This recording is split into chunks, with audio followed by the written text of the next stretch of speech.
Wow, what a year. And it all started so innocently back on March 16th. It's time to pack up this office and get the show on the road.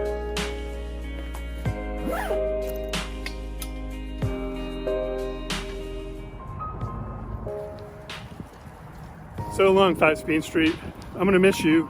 And in 3 weeks, my family's gonna be super happy to see me come back. That innocent moment was 9 months ago, almost 300 days ago, 6,800 hours ago. But who's counting? You get the point. Over these weeks and months, I've recorded and posted 50 videos. These videos became my personal COVID-19 brand. And as we prepare to turn the page on 2020, let's take one last look back. We discussed emotion and leadership, including anxiety and empathy. These are the most turbulent and uncertain times that I can remember. So let's talk about anxiety. And I'm not a super anxious person, but I've really been feeling it these past few days. Let's go for a walk and talk about empathy. Tom Brokaw once said that heroes are the people that rise to the occasion and then quietly slip away.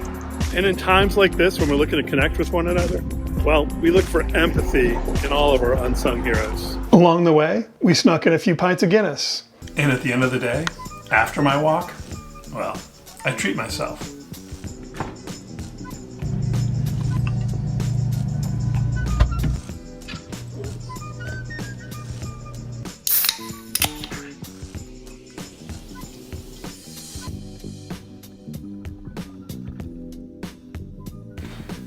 Cheers, everybody. And thanks for not asking, because honestly, I've completely lost count. And we sang a little hand-washing karaoke along with Gloria Gaynor.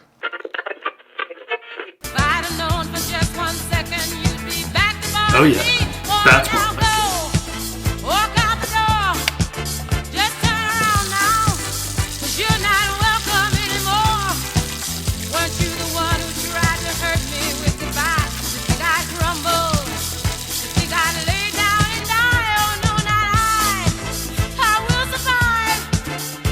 We talked about music, podcasts, and movies.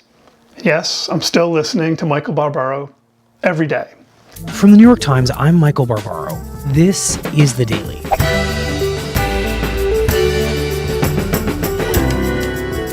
Today, I shared some of my favorite TikToks before I got bored with it, or perhaps its famous algorithms got bored with me. But for me, well, this week, I broke down and I put TikTok on my phone. So you've gone into quarantine and you've decided to download TikTok. You don't know what you've gotten yourself into. And we had conversations about social justice and division and economic injustice in our society. And for many of us, that was the most exhausting part of this entire experience. Let's take a walk and talk about the elephant in the room. Let's take a walk and talk about racism. And while we may not agree on how to solve this problem, we do need to stop pointing fingers and agree that we do in fact have a problem. This isn't their problem, it's our problem. The richest and most innovative country in the history of the world needs to come together. We need to stop dividing and start solving. Until we have one standard of justice for everyone, regardless of race, religion, citizenship, economic status, gender identity, or sexuality, we don't have civil rights for anyone. The changes, the causes, they're many.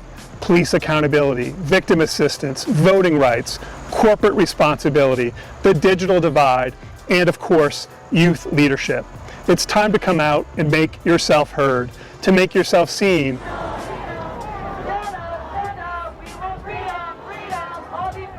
And maybe next time a pro athlete decides to take a knee just to raise awareness around racism, we won't run him out of the game, and we won't find that message to be so offensive. I took you to my home state of Rhode Island, and we talked about clam cakes, coffee milk, and of course, Dell's lemonade. Today's video, well, it's about a battle that rages on in Rhode Island to this day. There are two clam shacks down here in Narragansett. There's Iggy's and Aunt Carrie's, which of course is the correct choice. We visited an old friend and we said goodbye forever. But more importantly, we talked about embracing new beginnings.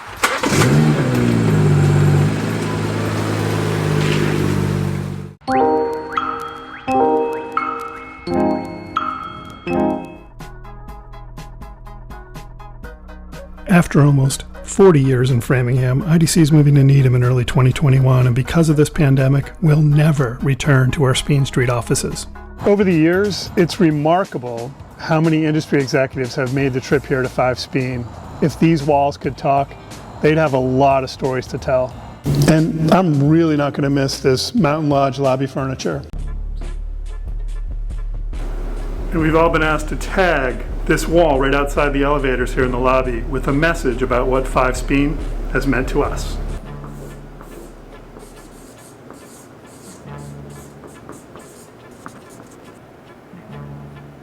We did a ton of walking, about 2,000 miles and 4 pairs of shoes. And in this pandemic, I saw an opportunity, and from right here at the reservoir, I committed myself to taking a walk at least once a day to focus on me. As part of my new work from home normal, I'm promising myself to focus both on my mental health and my physical health.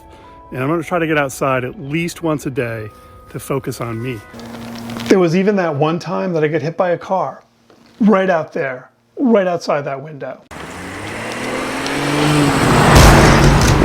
And that bastard, he was driving entirely too fast for this neighborhood. I just wished that I'd gotten a better look at him.